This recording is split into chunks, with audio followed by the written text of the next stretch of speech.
రాజశేఖర్ గారు, నరేష్ గారు చెప్పాల్సినవన్నీ చెప్పేశారు. ఇందులో ఒకటి ఏంటంటే డెఫినెట్గా ఆడవాళ్ళని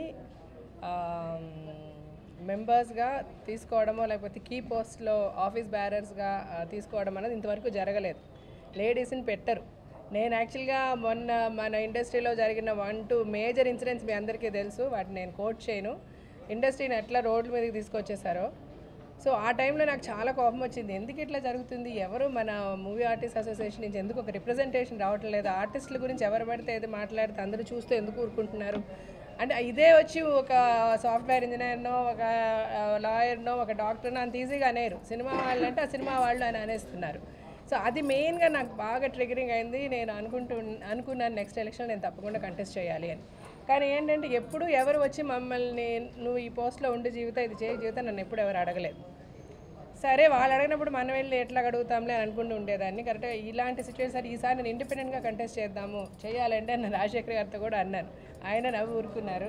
సడన్గా ఒకరోజు నరేష్ వచ్చి చెప్పాడు, ఇట్లాగా నువ్వు జనరల్ సెక్రటరీగా ఉండు Jeevitha, because we need a voice. Ladies side నుంచి ఒక వాయిసే లేదు మన అసోసియేషన్లో. లాస్ట్ టైం జయసుధా గారు అనుకున్నాము, వెరీ అన్ఫార్చునేట్ షీ లాస్ట్. సరే అనుకున్నానండి. బట్ ఇది ఎనానిమస్గా లేదు. ఎందుకు లేదు అన్నదానికి డిఫరెన్స్ ఆఫ్ ఒపీనియన్స్ అందరికీ ఉంటాయి. తప్పులు అందరం చేస్తాం, మంచి చెడు అందరిలో ఉంటుంది.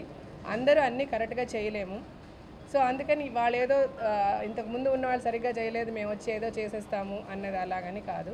డెఫినెట్గా అందరికీ అవకాశం అయితే రావాలి. అవకాశం వస్తే కదా మనం ఏం చేయగలుగుతామో తెలియడానికి. మళ్ళీ అదే మెంబర్స్ అదే వాళ్ళు కంటిన్యూ అయితే then when will we get a chance. So అది అనానిమస్గా అండర్స్టాండింగ్కి రానందువల్ల ఈ పోటీకి దిగాల్సి వచ్చింది. మాలో ఎవరికి ఏమి ఎనిమిటీస్ లేవు, మేమందరిమీ ఫ్రెండ్సే. రేపు ఈ ప్యానెల్స్ అన్నీ ఉండవు కదా, ఎగ్జిక్యూటివ్ మెంబర్స్ ఇంతమంది, జనరల్ సెక్రటరీ, జాయింట్ సెక్రటరీ ఇలా ఉంటాయి. అందరూ కలిసే రేపు పనిచేయాల్సి వస్తుంది, అందరం కలిసే పనిచేస్తాం. బట్ ఏమైనా ద ఫస్ట్ మోటివ్ ఈస్ మాని ఒక రెస్పెక్టబుల్ ప్లేస్లో పెట్టాలి.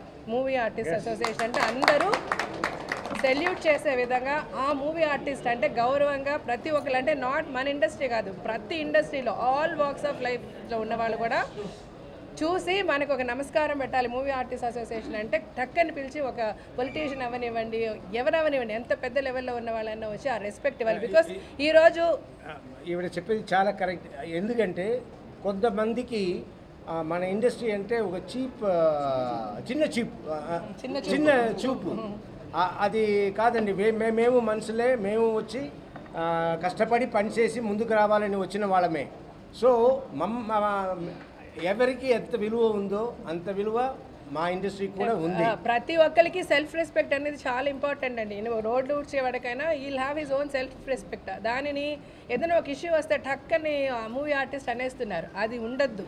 ఈ మూవీ ఆర్టిస్ట్ అసోసియేషన్ అందరూ తలెత్తుకు తిరిగేలాగా ఉండాలి. బికాస్ ద నెక్స్ట్ జనరేషన్, మా పిల్లలు యాక్ట్ చేస్తున్నారు, ఈరోజు నా డాటర్స్ యాక్ట్ చేస్తున్నారు, వాళ్ళ కొడుకు నరేష్ కొడుకు యాక్ట్ చేస్తున్నాడు.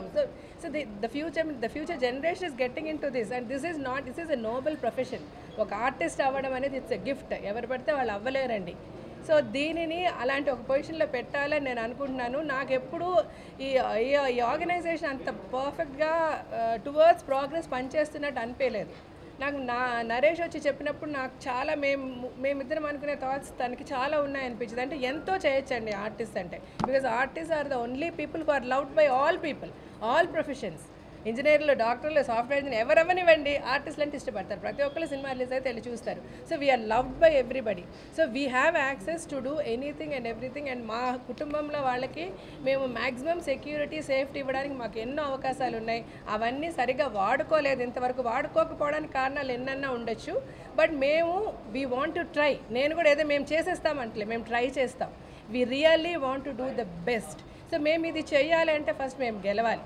ఇప్పుడు అందరూ నాయకత్వం వర్దిల్లాలి ఇదనని కాదు. సో ఈ ప్యానెల్ మొత్తం గెలిస్తేనే, బికాజ్ అందరూ ఒక తాటి మీద ఒక వే ఆఫ్ థింకింగ్తో ఉన్నాం కాబట్టి మా ప్యానెల్ మొత్తం గెలిస్తేనే మేము చేయగలం.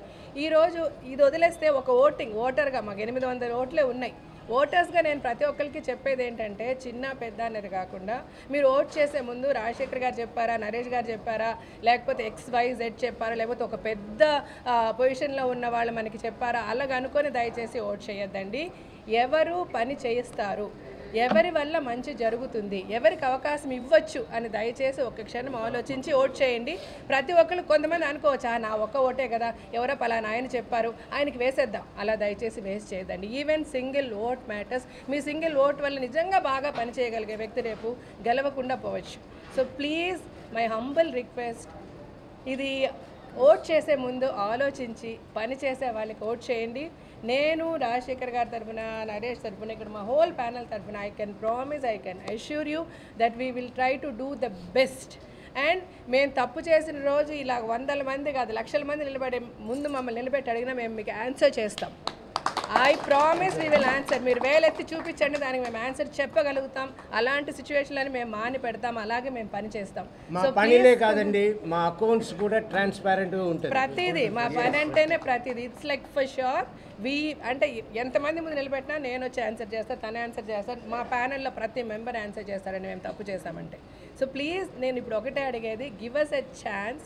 ఒక ఛాన్స్ ఇచ్చి చూడండి. Let's show you what we can do. Thank you so much. త్వరలో ప్రెస్ మీట్ పెడతాము. ప్రెస్ మీట్లో కలిసి మీకు టోటల్గా మేనిఫెస్టో, మేము చేయబోయే విషయాలన్నీ కూడా చెప్తాము. పొద్దున్న కృష్ణ గారు, విజయనగర గారు బ్లెస్సింగ్స్ తీసుకుని చిరంజీవి గారితో, మోహన్ బాబు గారితో, మురళీమోహన్ గారితో అందరితో కూడా మాట్లాడాం. అందరూ కూడా బెస్ట్ విషయాలు తెలిపారు. తర్వాత మన ఇండస్ట్రీ వెంకటేష్ నాగార్జున అందరి విషయాలు తీసుకున్నాము. ఇవాళ రఘుపతి వెంకయ్య నాయుడు గారు మన తెలుగు సినిమా పితామహుడు, ఆయన ఆశీర్వాదం తీసుకుని, దాసరి గారు అభినవ రఘుపతి వెంకయ్య నాయుడు గారు ఆయన ఆశీర్వాదం తీసుకుని ఈరోజు నామినేషన్ వేసాం. మీ అందరూ మా ప్యానల్ని పూర్తిగా గెలిపించారు. యూట్యూబ్ ఛానల్ ఫిల్మ్ జల్సా మీరు సబ్స్క్రైబ్ చేయండి, లైక్ చేయండి, అవసరం ఉన్నా లేకపోయినా కమెంట్ కూడా చేయండి. Hi, this is Srinivas Reddy. Please subscribe Film Jalsa. Hi, this is Sasha Chetri. Please subscribe to Film Jalsa for all latest Tollywood news.